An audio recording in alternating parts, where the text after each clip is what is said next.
Happy birthday to you. Happy birthday to you. لا لا لا لا لا لا. وانزل يا جميل في الساحة وسرقنا كده بالراحة. محفظتي معاك مع إني أنا حالتي مش مرتاحة. مالك طالع في العالي يا خارب بيتنا ليالي واسرق يا جميل. Happy birthday to you. Happy birthday to you. لا لا لا لا. صباح الخير يا مولاتي ياما يا ماما يا ماما. بس ده تغنيه فرح مامتك. حاضر. يا سلام يا ولاد، انا مش مصدق اني فات 10 سنين على اول قرض نهبته في حياتي. فلوسكو يا صعاليك. يا باشا الاوقات الحلوه بتعدي بسرعه. وده يطلع له كام القرض ده يا باشا؟ قرض حقير زيكم، 10 مليون جنيه بس. مش رقم يعني. انا مش ببص له من الناحيه الماديه، بالعكس انا بحتفل بيه بالناحيه المعنويه. انتوا ما تعرفوش احساس رجل الاعمال وهو بينهب اول قرض في حياته.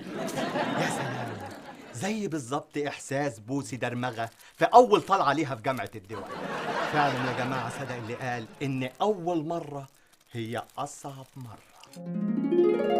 يا اهلا اهلا يا احمد بيه، منورنا. اهلا وسهلا. اهلا مؤاخذة يا احمد بيه، الشغل تعبني خالص. منور الدنيا يا احمد بيه. تحب تنهب ايه؟ نعم. قصدي تحب تشرب ايه؟ اي حاجه. هات لنا يا ابني اتنين اي حاجه بسرعه، شكرا. اهلا اهلا، ايه اخبارك واخبار مشاريعك؟ والله مشروع إبر التنجيد اللي بعمله في العاشر واخد كل فلوسي. فعلا مشروع قومي زي ده هيكلف كتير. أنا كان ممكن أحط فلوسي في مشروع الفاكهة العظيمة اللي اسمها كاكا، وأنا كنت واثق إنه هيرجع لي 3 أضعاف، بس أنا همي على البلد. حلم كبير ان احنا نكفي احتياجاتنا من صناعة الإبر بنفسينا. أنا عيني على التصدير، عايز أغز. نعم. أغزو أوروبا بإبر التنجيد المصري. أنا متخيل اسم مصر وهو محفور ومنور على الإبرة، ميد ان ايجيبت. أنا هكتب كل ده على الإبرة. ما علينا، حضرتك بس امضي لي على القرض وانا هعمل لك ابر تنجيد بتغني لمحمد ثروت وتقول مصري يا اصل حضرت الدنيا، عشت ودمت عظيمه يا مصر، واجي من هنا واروح على هنا. بلدي بلدي يا بلدي بلدي. بس كفايه غرقتني. شوف يا احمد بيه، انا اسمع اسم مصر ما هزرش، امضي على طول. يعني اسم مصر اللي بيجيبك؟ دي اسهل اجراءات قرض شفتها في حياتي. مصر. انت قلت مصر؟ بتقول مصر؟ ادي مليون. مصر نيل. ادي 2 مليون. مصر. تحيا مصر. تحيا تحيا مصر. مصر. تحيا مصر. تحيا مصر. تحيا مصر. تحيا مصر. تحيا مصر. مصر. كفايه ارجوك، الحساب كده بتاع مصر كله خلص. تحيا مصر. تحيا مصر. مصر هتفضل غالية عليك. مصر هتفضل غالية عليا. هتفضل غالية عليك. مصر هتفضل غالية عليا. مصر. مصر. مصر. مصر. مصر. مصر. مصر. مصر.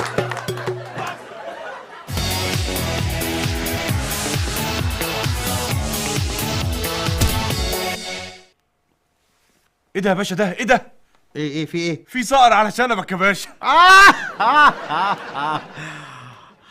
تعرف يا صعلوكي، يا باشا يا صعلوكي طلع منك عسل عسل يا باشا. انا بحبك يا مرزوق يا صعلوكي علشان بتحبني لشخصي مش عشان مركزي. يا باشا انت تتحب في اي وقت. ده اللي انا كنت فاكره، بس انا افتكر لما كنت وصولي وشغال عند وزير، يا قد ايه الناس بتتغير. ايه ده يا باشا؟ انت كنت شغال عند وزير؟ كانت ايام. انا يا جماعه جمعتكم النهارده وعملت الاجتماع الطارئ دوت عشان اقول لكم انكم مقصرين في شغل الوزاره. طبعا ده ما ينفعش في الشغل. انتوا عارفين ان هم في الوزاره بيسموني قلب الاسد. طبعا انا مش هقبل اي تهريج جوه الشغل. بالنسبة سعادتك للموازنة الجديدة، في الواقع ان الموازنه دايما بتتعمل كل سنه، ده الطبيعي العادي، لكن انا بفكر اني اعملها كل 3 ايام. يا سلام على العبقرية، يا سلام. طبعا نص الموازنه هنستخدمه في تجديد المكتب بتاعي، لان انا لو شعرت بالتجديد انتم كمان هتشعروا بالتجديد. يا سلام على التجديد، يا سلام. النص الثاني هنقسمه ربعين. الربع الاولاني هنستخدمه في ان احنا هنسفلت الطريق من البيت بتاعي لحد العزبه بتاعتي في الفيوم. والربع الثاني وده بعد ما يتخصم منه الضرايب هيوصل ل1.5%. طبعا مش عايزكم تقلقوا، ال1.5% ده هيبقى نصيبكم انتوا. خدوا اللي انتوا عايزينه والباقي ارموه للشعب. يا سلام على كرم سعادتك يا باشا، يا سلام. من هنا ورايح مفيش وقت للعب، هنشتغل وبس. مفيش اجازات، مفيش علاوات، مفيش افراح، مفيش جوازات. مفيش يا فندم، ونعمل قرارات سعادتك يا باشا، ونعمل قرارات. بهذه المناسبة السعيدة اسمح لي ألقي هذه القصيدة. بوجودك عليت مراكبنا ووراك هنكون ثروتنا، يا مهنينا يا مدلعنا، البركة في زيزي، قتلنا زيزي قتلنا زيزي، قتلنا منه بكوتنا. الصلاة على الزين، الصلاة على الزين. مين اللي مظبطنا؟ هو. مين اللي مهنينا؟ هو.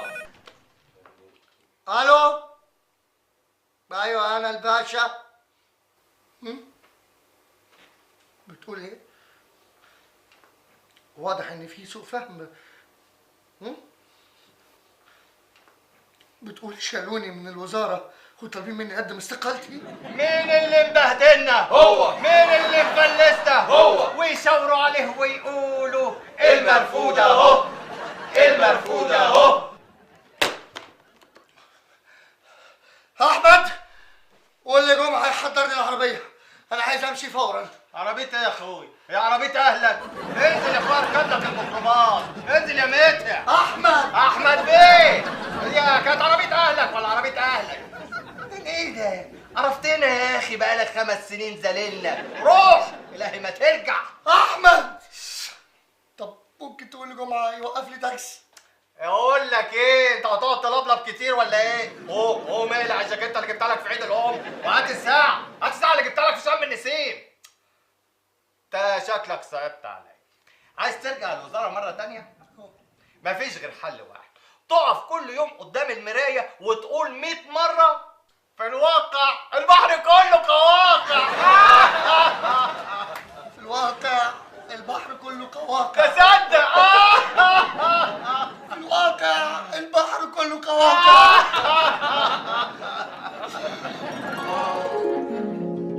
يا باشا، ده انت طلعت معفن. ايه اللي اصل على الكيف صحيح؟ تعرف يا صالوكي، انا ما بعتبرش دي شتيمه، انا بعتبرها وسام على صدري، لانك كل ما تبقى معفن ووصولي كل لما هتوصل للي انت عايزه. يلا يا احمد بيه، فضلنا الزنزانه بسرعه عشان فضلي بيه ابو الفضل جاي يقعد فيها. يا فضيحتك يا احمد بيه. طيب يا صالوكي، جهز لي الشنطه بتاعتي. وانا مالي ما تجهزها انت، انا كنت شغال عند اهلك. كده فعلا قله الاصل على الكيف، بس لعلمك انا مسيري هرجع تاني الزنزانه. بص يا باشا، لو عايز ترجع الزنزانه تاني مفيش غير حل واحد. ايه هو؟ انت تقف قدام المرايه وتقول 100 مره في الواقع البحر كله قواقع. قوم انت هتستعبط.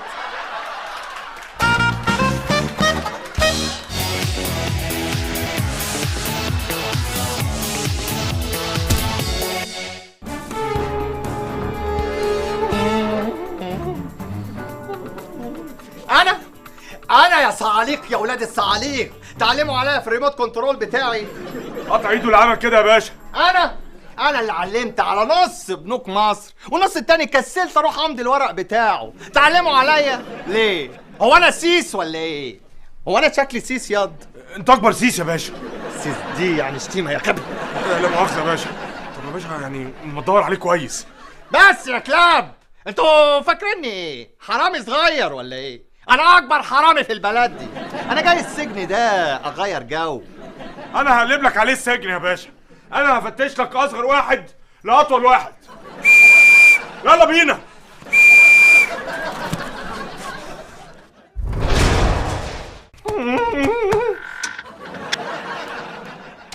احمد باشا، صباح الفل على عيونك يا جميل. خد يا باشا، اتفضل. ايه ده؟ ده الريموت بتاع التلفزيون بتاعي. انا شخصيا انا مش عارف انتوا بتستعملوه في ايه. لا، انا عمري ما اقبل انصاف الحلول. انت عايز اللي خد الريموت بتاعي ينعم بيه وانا ماليش ريموت بتاعي؟ هو مش ده زي ده يا باشا؟ لا مش زيه. خلاص، امرنا لله، نقبض على المجرم ونخلص. خش يا ابني. حاضر يا باشا. خش ياض خش ياض. كفايه كفايه كفايه كفايه كفايه قلت لك. المجرم هو يا باشا.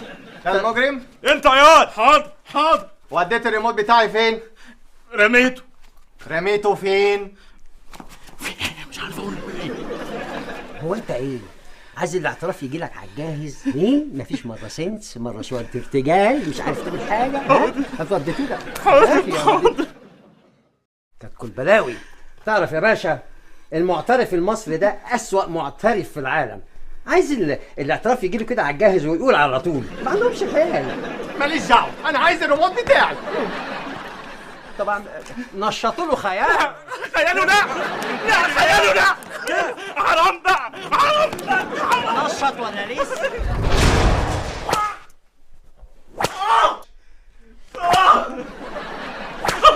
بص دمه يا دراكولا. اوه كفايه بقى، صدعتوني. بقالكوا يومين بتضربوا فيه وبرضه ما قالش اجابات كويسه. عشان معاليك تعرف قد ايه احنا بنتعب مع اعترافات المتهمين. ايوه بس انا مطبق بقالي يومين بتفرج على الهبل ده وزهقت عايز انام. اتفضل. ايه ده؟ ريموت يا حبيبي. شفتوا الحرامي كان مخبيه من ساعتها في جيبي ازاي؟ بس برافو عليك. يا كلب. ايه؟ يا كلب شايله في جيبه من ساعتها يا كلب. بس بقى عايز انام.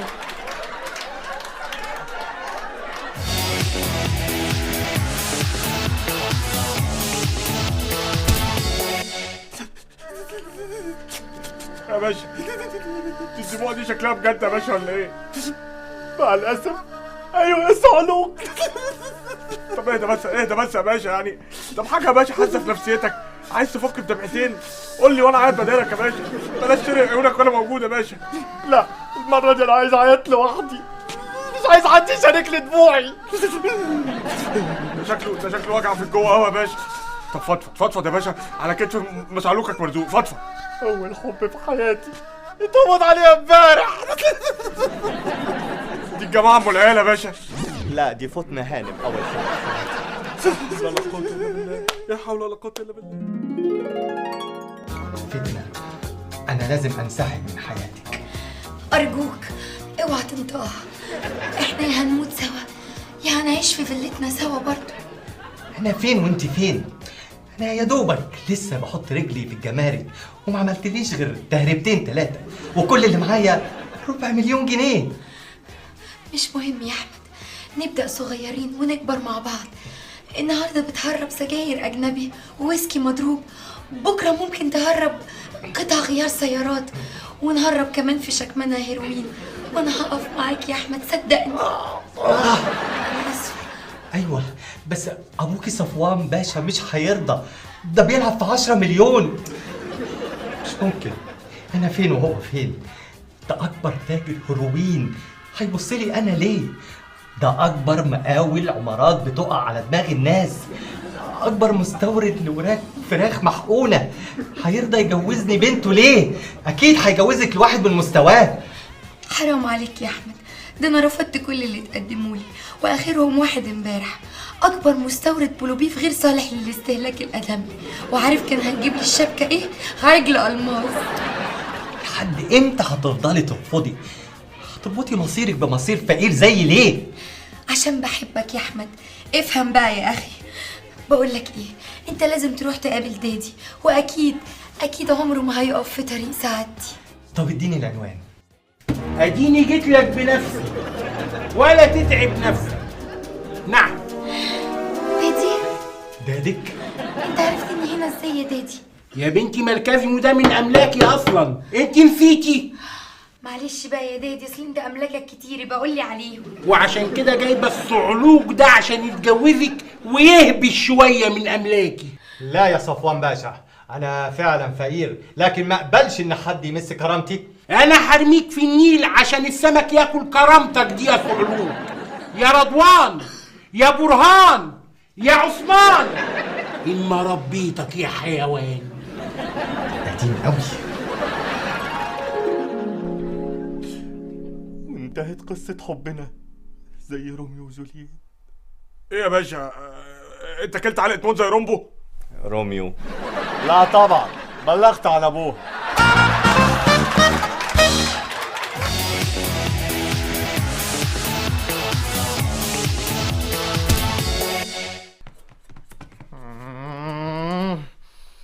ساعة عشان تحضر لي الفطار يا حيوان. حالا يا باشا.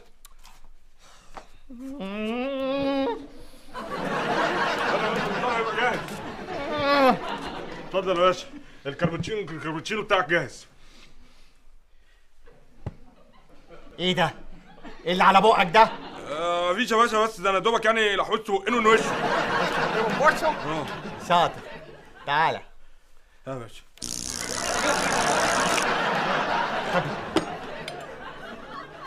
ايه ده؟ قشرة بيض في الاومليت بتاعي؟ اه خونة! عايزين تسمموني؟ ايه؟ فين يا سعاده الباشا؟ فيه ايه؟ لا ما هو كده بقى ما ينفعش، انتوا كده بتقولوا ان انا مش مرغوب فيها في السجن. ليه حصل ايه بس يا سعاده الباشا؟ قول لي. ما هو لما يجيلي الاومليت عليه قشرة بيض يبقى كده عيب قوي، ولما يجيلي امبارح السي فود ما لهوش صوص الترتار يبقى انتوا كده بقى بتقولوا لي امشي بالذوق. بص معاليك، دي اكيد غلطه غير مقصوده. انا شخصيا بنفسي هشرف على اكل سيادتك، وهرقد جنب الفرخه اللي بتبيض البيض اللي هنعمل لك منها الاومليت. انا متشكر جدا. العفو يا فندم.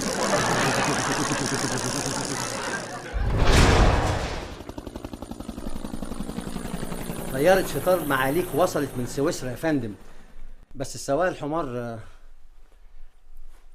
نسي يجيب فين. نسي يجيب فين؟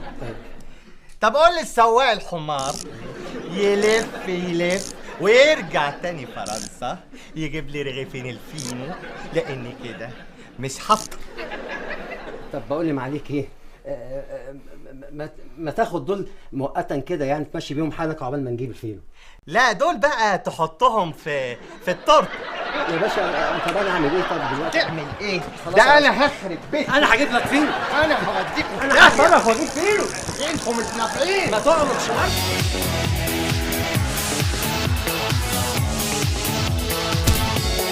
شهدت منطقة الرويقة كارثة من نوع جديد عندما سقط الجبل على المساكن الشعبية بسكانها واللي كان ماشي في الشارع ساعتها. حرام، وما زال يا ريتني كنت هناك. الشر بره وبعيد يا باشا، البلد لسه محتاجالك. خلاص يا متخلف، ده المشروع بتاعي ودي المرحلة الثالثة اللي أنا وضعت تصميمها بنفسي. سارة كان نفسي افتتحها بنفسي. تصميم ايه يا باشا؟ دي وقعت على السكان. مش فاهمكم انتوا يا متخلفين. انتوا فاكرين ان الخير هو بس اللي الواحد بيبذل فيه مجهود؟ ما كانش حد غلب، كنتوا كلكم بقيتوا رجال اعمال زينا. الشر ده موهبة، حاجة كده زي الرقص الشرقي، الرقص الإيقاعي. طمنا يعني يا باشا. شركتنا اشترت المنطقة اللي حوالين الجبل دي علشان نعمل مشروع إسكان الشباب، وبعد مفاوضات كبيرة ورشاوي أكتر قدرنا نحصل على الجبل هدية. فقررنا نعمل المشروع فوق الجبل. والمشروع بتاعنا مكون من 3 مراحل. المرحلة الأولى وهي بعنوان ابني عشتك، ودي هتكون تحت الجبل، وهتتوزع أراضي خام على الشباب والأسر بمساحات تبدأ من 2 ل 3 متر مع الحفاظ على 6 متر خضرة. والخضره دي يا فندم اللي هي الكرات والفجل والجرجير ورجلة كمان يا فندم. مش عايزين نستخسر حاجة في ولادنا، بس طبعا في شروط للمتقدمين. الشرط الأولاني إنهم لازم يكونوا متزوجين لأن المشروع معمول للأسر. الشرط اللي بعده هيكون نسبة الخصوبة، والشركة قررت إن نسبة الخصوبة مبدئيا هتبدأ من 2 ل 2.5%. ايه ده حضرتك مش شايف انها نسبة عالية؟ خالص مش عايزين نعقدها على الشباب، دول ولادنا. وبعدين انا قلت قبل كده ان المشروع معمول للمتزوجين يعني للاسر، فلازم يكونوا بيعرفوا يخلفوا، بس طبعا من غير ما نعطل مشروع تحديد النسل، فهيخلفوا لنا عيل والرصيد هينفذ. الشباب هيجيب فلوس منين يا فندم؟ يا ابني دول ولادنا يعني مش هنسيبهم. علشان كده الشركه قررت تدي هديه سيخ حديد لكل أسرة هتبني بيتها على حسابها. ندخل بقى على المرحلة اللي بعد كده وهي مدينة سياحية متكاملة هبنيها فوق الجبل، ودي هعمل فيها ملاعب جولف فوق الجبل، وهعمل فيها مولات فوق الجبل، وهعمل فيها تلفريك فوق الجبل، يا باشمهندس وهعمل فيها مترو انفاق فوق الجبل، وهعمل فيها سبا. يعني ايه سبا؟ سبا سبا يعني ايه سبا؟ سبا. صحيح يا باشا، ايه الصابو ده؟ ما تجيب لي واحده يا باشا، جيب لي واحده. سبا سبا. طب يا باشا بس الصبا ده ممكن يكون يعني حمل كبير على الجبل. برافو برافو يا صالون، فعلا هو ده اللي هيبقى السبب ان الجبل يتهد على العشش اللي تحته.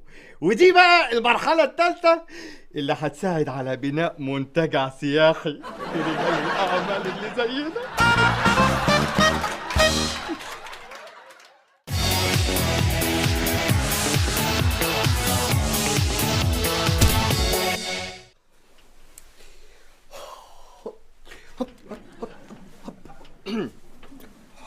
عنك انت يا باشا، عنك انت يا باشا، عنك انت يا باشا.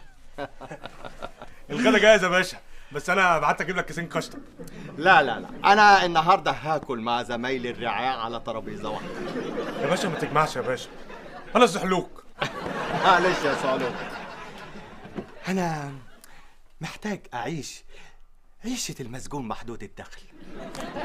اكل من العدس المسوس، العيش اللي مليان مسامير، اشرب من الميه اللي مليانه فيروسات وبكتيريا بالهرسه. انا ابن بلد، انا بحلق دقني على مرايه العربيه الشمال. بجد يا باشا انا مش عارف اقول لك ايه، انت مكسب للسجون يا باشا. ما انا عارف. ايدك التانيه يا باشا، ايدك التانيه. ولد برضه كلت حته يا باشا.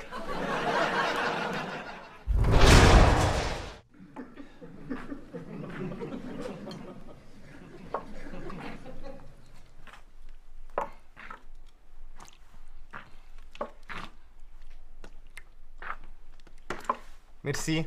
ايه ده الاكل ده؟ لحمه وفراخ. هم دول. بحب الناس الرايقه اللي بتطفح على طول. بتفكر في ايه؟ ما تترددش، من حقك تاكل لحمه وفراخ، والنعمه ابن بلد، بس مش من حقك تمد ايدك في طبق احمد بيه. يا جماعه انتوا من حقكم تاخدوا موقف، ما ينفعش، لازم معدتكم يخشها السوسيس والبرجر. طب يعني نسرقك يا باشا؟ لو سرقتني هتتشوي في النار زي الكفته الجريل اللي عمرك ما هتدوقها. طب الحل ايه يا باشا؟ الحل ان انتوا تعملوا اضراب ضد العدس. انتوا مش اقل من مساجين بلجيكا اللي بيتغدوا بالكاسه بالمشروم. بس انا يا باشا ما بحبهاش غير بالمايونيز الا المشروم. صح يا رجاله، احنا لازم نعمل اضراب. بس هنجيب منين اليافط اللي هنكتب عليه؟ ما تقلقوش، انا هوفر لكم كل اللي انتم محتاجينه وبسعر المصنع. ربنا يخليك لينا يا كريم يا فييس. يبقى فينا رجاله نعمل مظاهره. يا بكتا يا بلاش غير البيتزا ما تنفعناش. يا بكتا يا بلاش غير البيتزا ما تنفعناش. يا بكتا يا بلاش غير البيتزا ما تنفعناش. يا بكتا يا بلاش غير البيتزا ما تنفعناش. يا بكتا يا بلاش. ايوه يا ابني، طلع لي شحنة البيتزا الفاسدة. ايوه اللي انتهت صلاحيتها دي.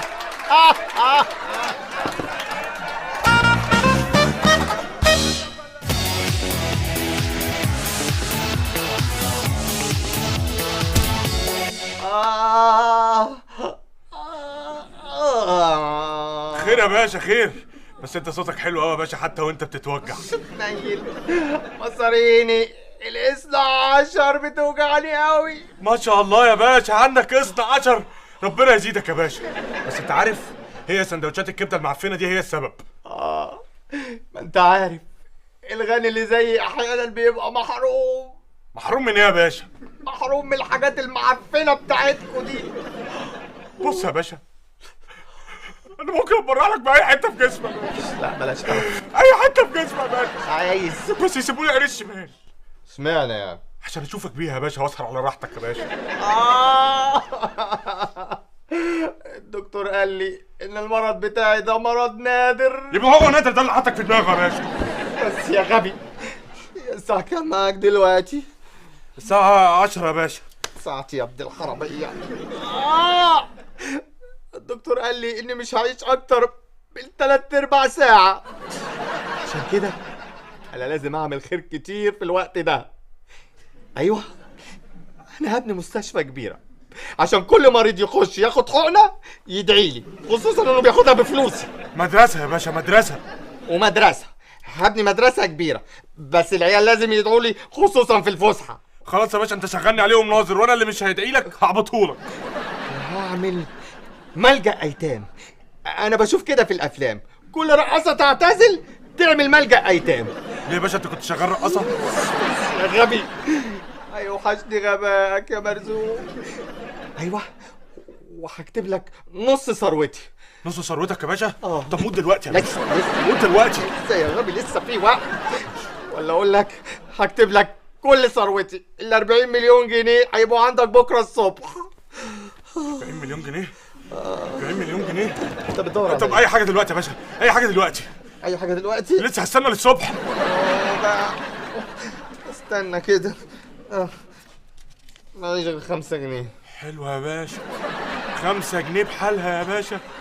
قول لي هتعمل ايه بالثروه بتاعتي يا ابن المحظوظه؟ يا باشا يا ده انا هعمل عمايل يا باشا. بص انا هفتح الزنزانه دي على الزنزانه بتاعت الواد سيد النتن اللي جنبنا، واخلي الزنازين كلها مع بعض، واجيب كابانيهات يا باشا، هخلي السجن كله كابانيهات، وهعمل ملاهي يا باشا وابلط السجن. لا وكمان بقى ايه، اجيب عربيه كبده وابيع فيها كبده معفنه يا باشا، هسمم الناس كلها يا باشا عشانك. بس مش هسممك انت يا باشا. بعدين ادخل. اسف للتطفل يا باشا. اخلص. جود نيوز يا باشا، جود نيوز. خير. الاشاعات بتاعتك ما طلعتش بتاعتك، دي اتلخبطت مع مسجون معفن من اللي عندنا. ايه ده؟ يعني انا مش عيان؟ انت سليم 100 ايدك على ال5 جنيه يا حرام. انت متاكد؟ المصورات يا قلي. اتفضل يا باشا. فلوسي حبيبتي.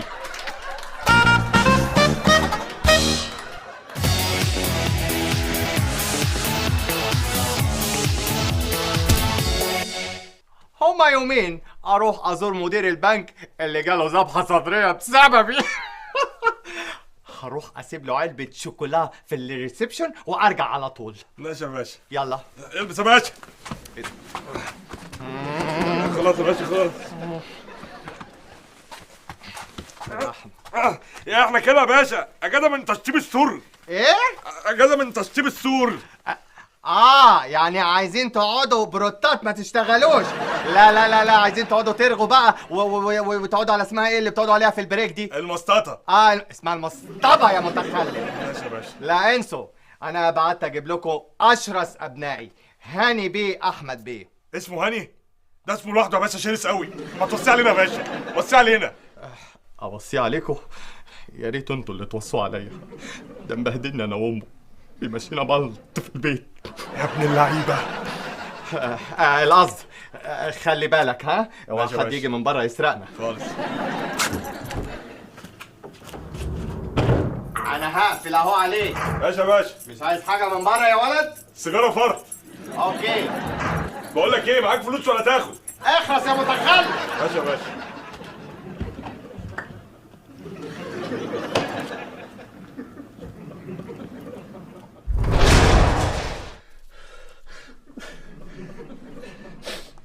طب عنك البصل هاني بيه، لو مصمم يعني خد نقي الرز. لا، انت واقف على رجلك طول النهار. المفروض ترجع من الجبل تلاقيني محضر لك السفرة. ايه ده هاني بيه، انت غير ابوك الباشا خالص. انا قلت لك قبل كده، انا قلت لك ان احنا لازم نبقى كلنا هنا اخوات. لا يا باشا، احنا مش اخوات، انا صعلوك. ما تقولهاش، انت بني ادم، بني ادم زيك زيي. انا يا باشا يعني ايش حال ان ابوك الباشا موصيك عليا يا باشا؟ اضربنا يا باشا، هن يا باشا. انا وبابي للاسف على خلاف فكري حاد. هو راس مالي متوحش، لكن انا اشتراكي. شايف ان احنا كلنا زي بعض، علشان كده بخدعه. ايوه، لازم اخدعه واسلب منه امواله علشان اوزعها عليكم. ايوه، اوزعها على اخواني. ايوه، ورفاقي. ايوه، انتم. ياه، انت طيب قوي يا هاني بيه. تقولش بيه، ما تقولش بيه. احنا اخوات يا مرزوق. يلا تعال، ما تكسفش، تعال. يلا ننام كلنا في حضن بعض. يلا، ده اخر يوم ليا في السجن. انا خلاص همشي بكره. توحشنا يا هاني بيه، هتوحشنا يا هاني بيه. انتوا هتوحشوني اكتر يا جماعه.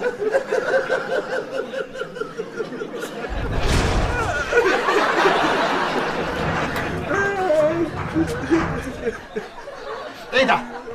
انا مش منبه عليك يا ولد تخلي بالك لحد يجي من بره يسرقكم. اللي سرقنا من جوه يا باشا. كنا فاكرينه طيب قوي هاني بيه ده، بس طلع ابن كلب. ايه؟ قال لنا يا باشا تعالوا ننام في حضن بعض. وبعد كده صحينا لقينا نفسنا كده خد البوكسر المنقط واداني الدمور يا باشا. عفريت الولد هاني ده، بس انا مش عارف ايه حبه في موضوع المالتي ده. هو فين؟ مش انا اللي اتعمل فيا كده يا باشا، مش هاني. اسمع يا باشا، انا ما يهمنيش البدله ولا يهمني المحفظه ولا الكرنيهات اللي جوه المحفظه. انا يهمني الحبايه الزرقاء اللي في البنطلون. نجيب انا ما اقدرش اروح من غيرها، الليله دي ليله مفترضه. حبايه واحده بس؟ انت محتاج شوال يا ابني. على كام يا باشا؟ نجيب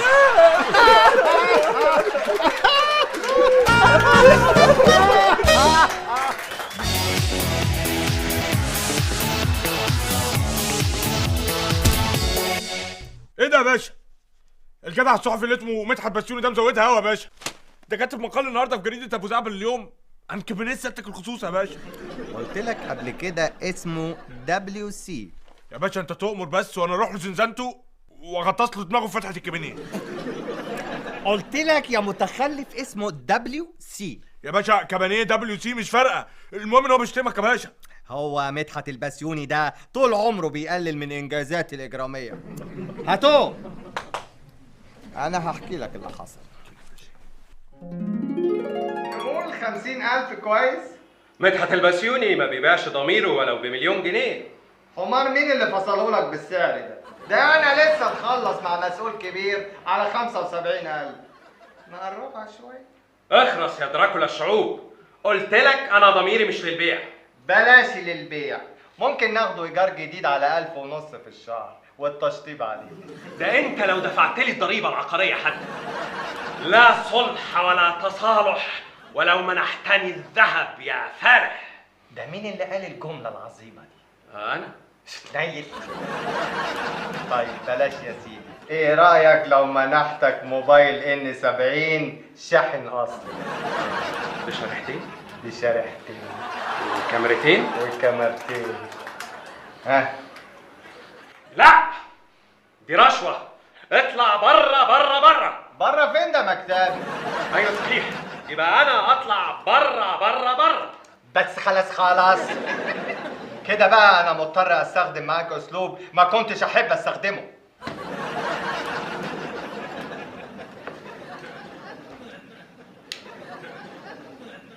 طب ايه رأيك عليه كمان فوقيه كارت ب50 جنيه تخلص؟ يا باشا وخلص. قصدك خلص. تليفون صغير واتمسك بتربة حشيش. بس هو يا باشا ربطلك تاني. ما انا بقى المرة دي مش هسكت له، هقطع له اعضائه علشان يدوب يعرف يحبي. دي سيبها لي انا يا باشا، انا بتاع الاعضاء. النشيد القوي بتاع احمد بيه يا رجاله. احمد بيه يا مدرسه سرقه ونهبي ومريسه، يلا احمد بيه يا مدرسه سرقه ونهبي ومريسه. طابوه احمد بيه يا مدرسه سرقه ونهبي ومريسه. اديله. بيتهيألي كده انك استوعبت الدرس كويس قوي هنا. انا سبق قلت لك ان ضميري مش للبيع. انا عارف ان انت انف ومش واخد على الحمامات اللي هنا وشغل الاروانات. انا ممكن اخليك تستخدم الحمام الخاص بتاعي. ايه؟ ابو شطافه ستانلس وسيفون؟ واخليك تشد السيفون كمان براحتك طول النهار وبراحتي؟ ان شاء الله تتعلق فيه زي طرزان. اتفقنا. ناولني ورقه وقلم، بس ممكن اخش جوه واكتب على القعده.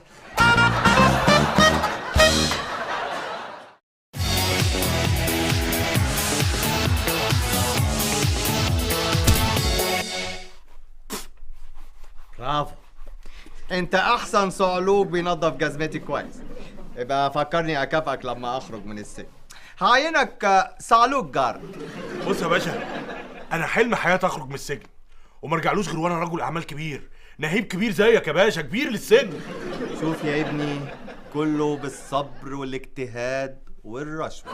انا فتلتك كتاتك يا باشا. اتفضل يا فضل باشا، زنزلتك ومطرحك، واي حاجه تعوزها يا باشا، اي حاجه تدوس على الجرس هتلاقيني في الريره جنب حضرتك. ازيك يا احمد؟ فضل بيه ابو الفضل. رحت في داهيه يا حماده. مش ده يا باشا الاستاذ حسين صدقي؟ نجس.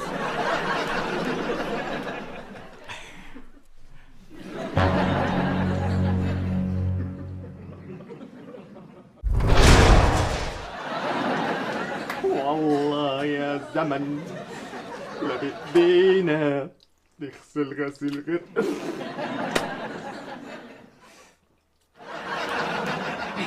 انت يا ولد يا صعلوك يا حقير، انت يا زفت. ايه في ايه؟ فين يا ولد الشبشب اللي قلت لك شيل الزلطايه من كعبه؟ وانا كنت خدام ابوك، ما تشيلها انت ولا حنا حتى ما اتظلط. اخلص يا صعلوك يا حقير.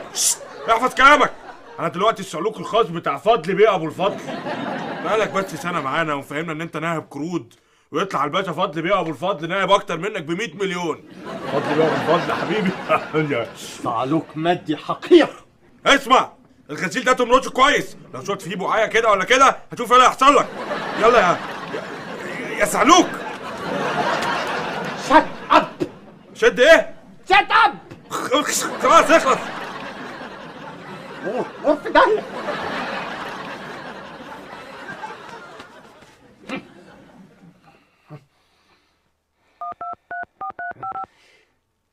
الو. ايوه يا رأفت الكلب، لازم تترافع انت واكبر محامين في البلد عن فضل بيه ابو الفضل. لازم تخرجوه باي طريقه براءه. انت سامع ولا لا؟ غسيل وريحته معفنه قوي يا رأفت.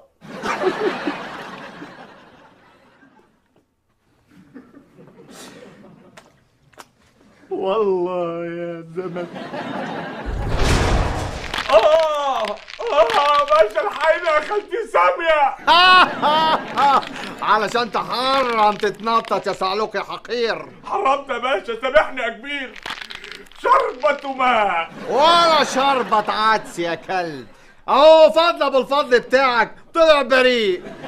يا باشا هو اللي كنا فاهمين ان هو مرتشي كبير، لكن انت اكبر مرتشي في البلد يا باشا. انت نايم كبير يا باشا. بعد ايه؟ عذبوه.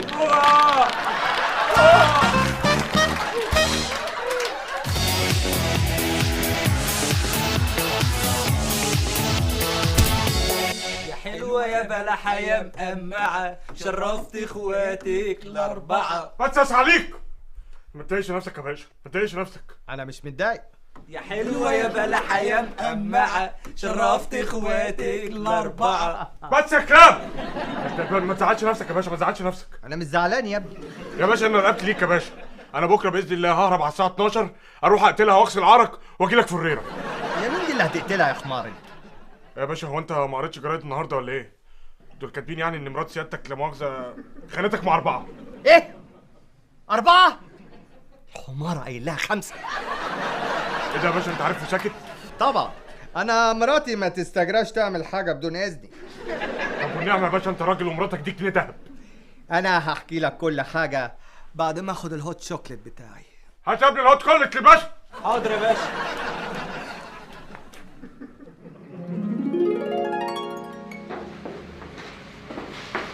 يلا فتح عينيكي. ايه ده؟ بس انت لسه ما بوظتش. لينا عوامة نقعد فيها بالليل يا سامية، مش وقت، احنا في الشغل دلوقتي. يلا فتحي. ايه ده؟ ألف مبروك. ايه ده مكتب التصوير مستندات صح؟ هتكتبوا اسمي بيبي صح؟ رخيصة وأحلامك رخيصة، عشان كده بموت فيك. لا ده مكتب إشاعات. أنا متابع شغلك كويس ومتابعه من زمان ومعجب جدا خصوصا بالموضوع الأخير بتاع الأندروير أبو $1000 بتاع الفنانة فتحية زنانة. موتني من الضحك. انا طول عمري هدفي الشفافية. وهو في أكتر من كده شفافية؟ كلام حضرتك ده اعتبره نشان على صدري. يا بخت النشان. تقولي لي تحبي تعمل ايه غير انك تاخد قروض؟ اقولك لا لا لا لو حاجة عيب قوي قولي لي في ودني. لا مش اللي جيب خيالك المريض يا شرسة يا صحفية يا صفرة. لا انا احب اشجع المواهب الشابة وانت موهبة. لا وشاب كمان انت عارف انا لسه بس امبارح مكملة 25 سنة. ايه ده؟ دي اخر اشاعة مطلعاها عليكي ولا ايه؟ انا كرجل اعمال انتهازي احب ادرس المجتمع، اشوفه عايز ايه عشان اديهوله. ودلوقتي انا شايف ان كله عايز يطلع اشاعات على كله، علشان كده فتحت المكتب ده، مكتب اشاعات، وانت احسن واحده تقومي بالمهمه دي.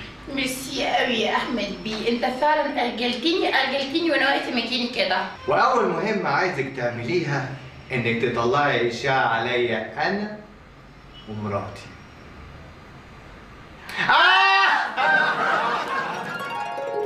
5 يا باشا؟ مراتك تخونك مع 5 يا باشا؟ ربنا يديها الصحه.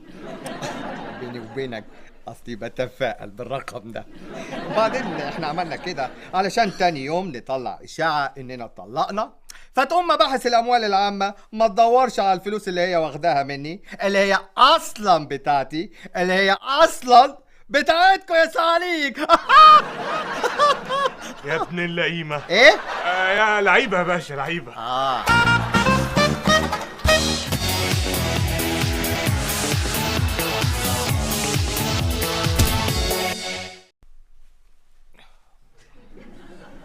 يا باشا انت قلقتني عليك يا باشا. بقالك كام يوم كده لا نهبت كارد ولا كتبت شيكات بدون رصيد. انا خلاص يا صهلوك بقيت زاهد عن كل خزن الدنيا وودائعها وبنوكها. انت شكلك تعبان قوي يا احمد بيه. هو البني ادم يعني لازم يتشل او يجيله جلطه عشان يحسن سلوكه مع المجتمع؟ انا ندمان على اللي عملته في الناس. انا السبب، انا اللي اكلتهم لحمه لحد ما بقت الحمير سلاله نادره. انا اللي لبستهم بناطيل فرز خامس ضيقه من فوق وواسعه من تحت وبكسر من قدام. هقول لك على سر. انت مش احمد بيه. انا السبب في ظهور القميص اللي مفتوح وطلوع شهر الصدر بره. وانا اللي كنت فاكره تامر حسني. للاسف لا. استغفر ربنا يا باشا، احنا في شهر رمضان وربنا بيقبل التوبه يا احمد بيه. ما تقوليش يا احمد بيه، قول لي يا حاج احمد. عنك انت يا كبير، عنك انت يا كبير. لا لا لا يا حبيبي، لو عايزين تاني اجيب لكم من التلاجة يا ولاد. طيب رايح فين يا باشا؟ انت يا باشا بتعاملني كده ليه يا باشا؟ نفسي ارجع الملم الرقم من وراك زي زمان. يا ابني خلاص الايام دي انتهت، احنا في ايام مفترجة يا ولاد. كلنا لازم نحب بعض ونعطف على بعض وندي حاجتنا لبعض. يا الدنيا يا جماعة ملهاش وجود، هنخرج من الدنيا ومش واخدين معانا حاجة. هو ايه ده؟ ده ورق عنب. انا عمري ما اكلت العنب، هاكل ورقه؟ علشان كده يا ولاد انا قررت اني اشتري كفن. رمضان بالنسبة لي مش كنافة وقطايف، رمضان بالنسبة لي تذكرة اننا موجودين على الارض ديت. كلوا استنوا، محدش هياخد حاجة معاه حتى ولو صباع العنب ده. يا باشا انت كلامك اثر فيا يا باشا. انت زعلان على انك هتموت؟ زعلان على ورق العنب. باشا ازاي ما فكرناش نجيب تربه؟ يا باشا انا خايف اموت قبل ما اكل الاكل الكتير ده. شفتوا؟ سمعتوا زميلكوا؟ فعلا انتوا فاكرينهم ان هم هيستحملوكوا هنا بعد ما تموتوا كمان؟ لا، علشان كده انا فكرت. انا بنيت مدافن في الشروق، هبة التربة 3000 جنيه. وفي مدافن لمحدود الدخل 60 في 70 سم، ودي مدافن كومبو مكونه من زوج مسجون وثلاث اطفال وزوجه، ودي مدافن للسياح. ها اتفضلوا اتفضلوا. بس احنا ما معناش فلوس لده كله. ازاي يعني؟ انتوا مش حراميه واكيد طبعا مدكنين حاجه كده ولا كده؟ خالص. معكوش فلوس خالص؟ خالص. مفيش؟ مفيش. ابيض؟ ابيض. قوم يا كلب انت وهو على السندله، على السندله بتاعتك. قوم طلعهم بره الكلاب دول. لا يا كلاب يا عليك. اطلع معاهم بره. بره يا رعاع.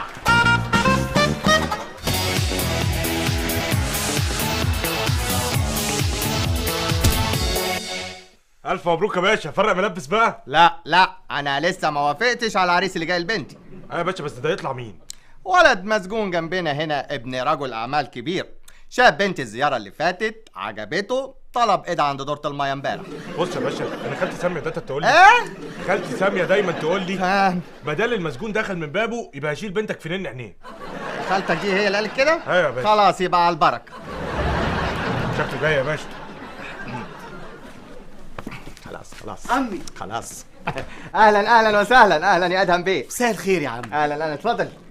اتفضل يا احمد بيه. ميرسي يا ادهم بيه، ما كانش فيه لزوم للتكلفه دي كلها. دول شويه ورد قطفتهم من مزرعه السجن. واضح ان انت ابن ناس. انا لو طول كنت سرقت القمر واديته للانسه لبنى. اهي افورتك دي بتدل على مستقبل مشرق. بنحاول يا عمي بنحاول، والانسه لبنى انا هحطها في عينيا، واللي تؤمر بيه يا احمد بيه. ما تقولش كده يا ابني، احنا بنشتري حرام لبنتنا. شوف انا ما بيهمنيش الماديات، نتكلم بقى في التفاصيل. بس قول لي بقى هتجيب المهر والفرح والشبكه منين؟ بالنسبه للشقه هتجيبها منين؟ انا فتحت والدي في الموضوع ووعدني اول صفقه مشبوهه هيعملها هتكون عشان اكون عش الزوجيه للانسه لبنى. وبالنسبه للمهر كان في صفقه ادويه فاسده باذن الله بخلص فيها، مكسبها كله هيكون مهر للانسه لبنى. هو بيعمل كده ليه؟ طيب وبالنسبة للفرح؟ ميرسي يا حبيبي. ايه ده؟ ايه ده؟ انا والدي محتكر الانسولين البايظ، وخالي الموزع المعتمد لاكياس الدم الفاسده، هيساعدوني عشان ادخل كام عمليه عشان ادبر ثمن الفرح. ما شاء الله. لا عيلة تشرف صحيح. انا من زمان كان نفسي اتاجر في موضوع الادويه الفاسده دي، بس الاجراءات والروتين حاجه تقرف. جوز خالتي اللي واخد توكيله هو والحقنه الشراجيه. فعلا؟ ايوه. انا اسمع ان الحقنه الشراجيه دي بتكسب جامد جدا، بس انا كان نفسي اتاجر في اللبوس البايظ. اكلم لك جوز خالتي تدخل معاه بنسبه. ميرسي. ما قلتليش بقى ايه اللي خلاك تفكر تناسبنا؟ انت القدوه بتاعتي يا احمد بيه، وبصراحه انا ببص على المستوى البعيد، وانتوا فضايحكم ماليه الجرايد وسيرتكم على كل لسان. واكيد هتموت واورثك انا والانسه لبنى. ده واكل شطه. مبروك يا ابني. الف مبروك. زغرطوا يا ولاد. انا اللي اتاخر.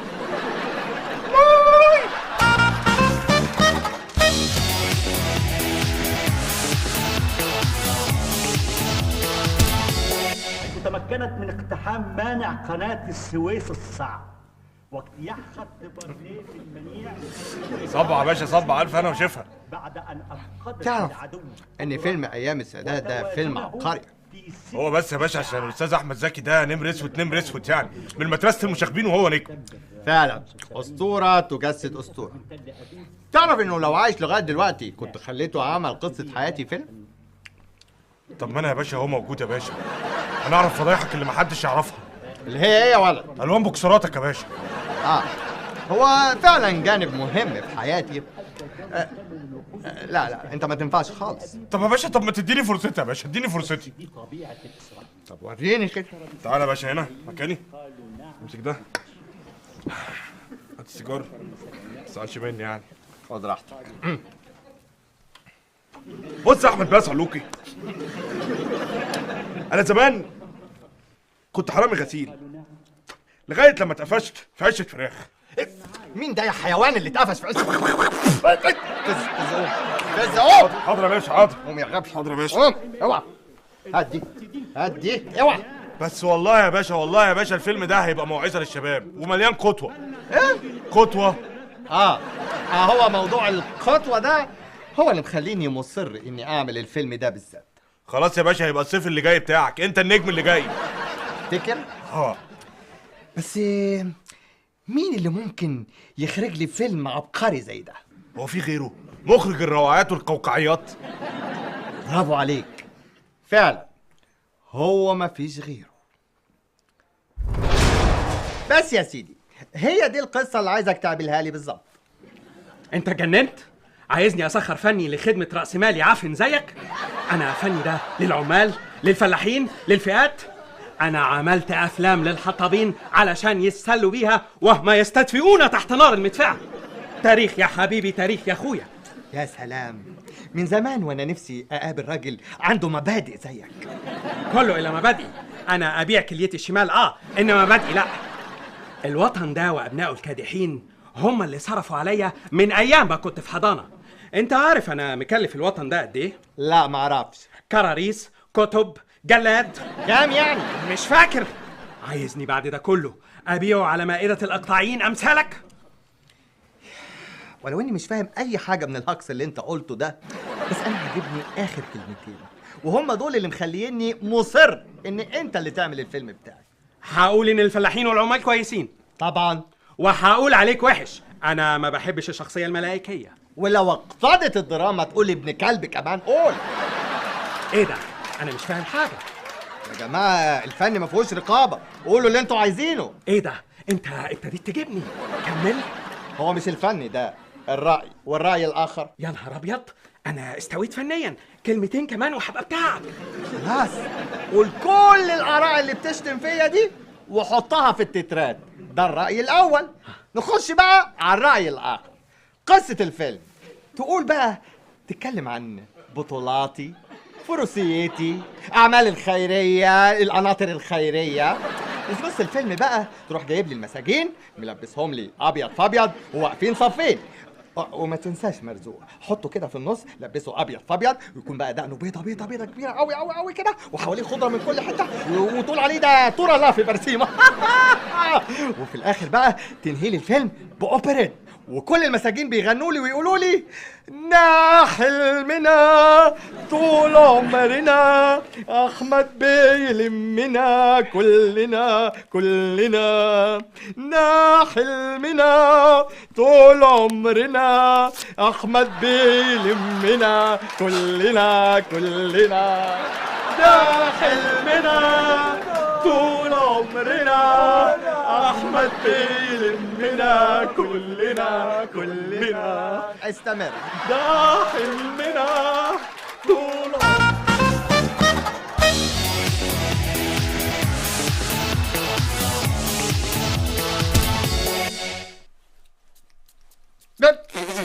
بس يا صعلوك، ايه ده؟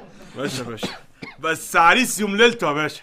لا، انا خايف اكون فقدت جاذبيتي في السجن ده. يا باشا ده انا هقلب لك عليها الدنيا. بص، مفيش غير الواد سعد النت هو اللي بيسرق جاذبيات. بس يا متخلف، انا قصدي يعني انت شايفني دون جوان اعجب الستات؟ يا باشا ده انت تملى عين عربيه السيدات بحالها. بس يا ابني، وانا بقول لك هركب عربيه المترو. يعني انا اتمنى ان يكون رايها هي كمان كده. يا باشا ده انا لما بشوفك بتحسر ان انا ما اتخلقتش همت ولا ناديه. على الله يكون رأي سوزي تلقائية فيا زي كده بالظبط. يا باشا هي هتلاقي زيك فين؟ بس انت يا باشا يعني هتقابلها فين؟ هي اللي هتجيلي هنا، علشان كده انا عايزك في مهمة خاصة جدا. يا باشا يعني اخوك خسيس وبيفهمها وهي طايره. انا الصاحب ليه عند صاحبه ايه؟ انه يسيب وقت الشده، فانا همشي واسيبكم لوحديكم. لا مع الاسف، انت وجودك بقى اساسي في حياتي. خلاص يا باشا انا هقف اديكوا ظهري. اوكي. يعني لسه بتحبيني زي الاول يا سوزي؟ طبعا يا حبيبي. امال شريط الفيديو اللي اتبعت لي اللي انت فيه انت ورجل الاعمال لما كنتوا قصدك الفيديو بتاع سالم بيه بتاع بير السلم؟ لا ده ما شفتوش. يبقى اكيد قصدك الفيديو بتاع ممدوح بيه ممدوح بتاع اوضه السطوح. ايوه هو ده. دي فرغة عين مش اكتر يا روح. انا برضه قلت كده. مساء الخير. احنا عندنا المنيو النهارده فيها فول بصوص الطرطار، عندنا بيكاتا بالمشروم، عندنا فول بصوص الطرطار برضو، والحلو مهلبيه بالفستق.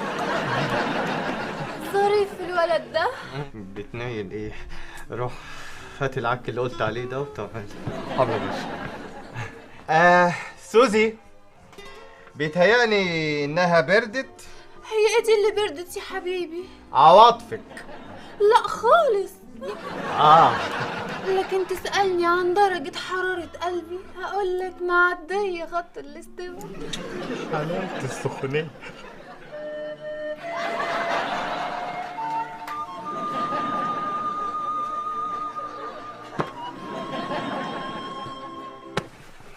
بتنيل ايه؟ باشا يعني ده جو عشان الرومانسيات. دي رومانسيات؟ رقيق الولد ده. طيب انا حاسس ان انا ما بقاش مرغوب فيا. استاذن انا يا جماعه. مرزوق بيه اتفضل اقعد.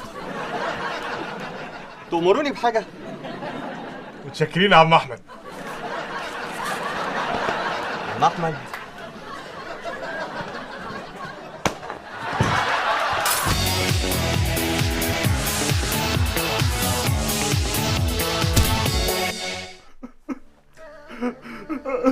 لا يا باشا، انا استحاله يا باشا امشي واسيبك يا باشا.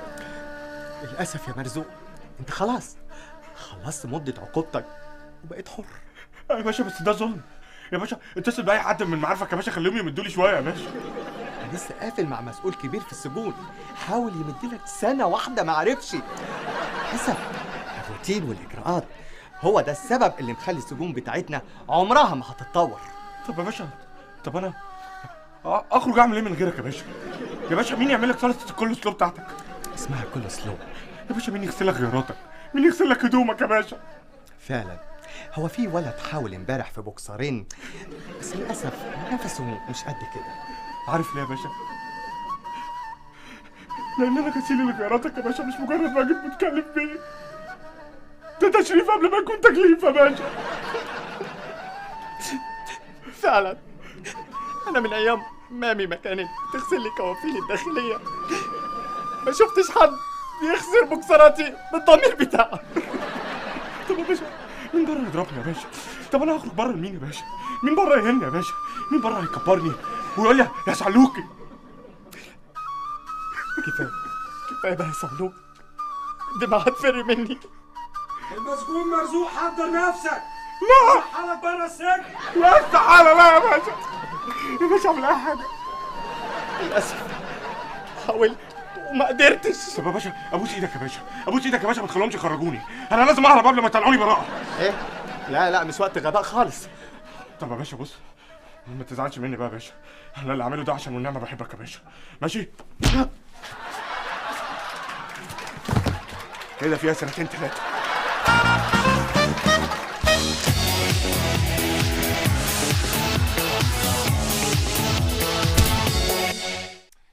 يا ولد اسك البابيون مش مظبوط. حالا يا باشا هشرط لك اسك المنطلون بتاعي. لا قلت لك قبل كده انت وجهتي هنا في السجن، يعني قميصك من قميصي، بنطلونك من بنطلوني، من فاهم يا باشا، بس انت يا باشا بدر يوم تمام يا باشا، بس انا شامم كده في الطلعه دي اصنص حريمي، اريك انا كده. لا ابدا، انا رايح مهرجان القاهره السينمائي، رايح اسلم جائزه لانجلينا جولي. دي ازازه ريحه دي يا باشا. بس بلاش عرف يا ولد، دي مزه ومش اي مزه، دي كده ريحه طالعه منها تحس انها ريحه جاز. لا يا ولد، ريحه كله. لا ريحه جله يا باشا. اسكت خالص. يعني يا باشا حريم، ده توكيل الحريم كله هناك يا باشا، يعني هناك بقى في موزس كتير وكده. طبعا اكيد هلاقي هيفا، نانسي. لا يا باشا، انا قصدي على مزة حياتي، عايشة كيلاني. لا يا باشا، ده انا لما بشوفها بهر على نفسي. انا ابتديت اشك في قواك العقليه يا باشا. انا اعرف اروح كده ولا كده وانا معاك يا باشا، ده انا فضلت شكتتك يا كبير باشا. معاكش نمرة الاستاذ عايش الكيلاني؟ بس سيبك من الكلام الفاضي ده، انا عايز افهمك حاجه. رجل الاعمال مننا لازم يخدم مجتمعه، يعني تلاقيني في مؤتمر ثقافي مريح في صالون ثقافي، مؤتمر شعراء اقاليم تلاقيني نايم، معرض لوحات اعبي عربيه نص نقل لوحات وانا مش فاهم منها حاجه بس مضطر. طبعا الحريم اللي رسموا اللوح قدام جنبك في الكابينه. ايه؟ قدام جنبك في الكابينه. قدام جنبي في بس اسمع، هنعمل مصلحه من ديل القطه، الا الفن للفن، لا عايز منه مصالح ولا عايز منه علاقات. وسيبني بقى علشان الحق مشواري. عم الشرف والنزاهه يا كبير. يلا باشا، انت نسيت حاجه مهمه يا باشا. ايه؟ السيجاره يا باشا. كنت هنسى.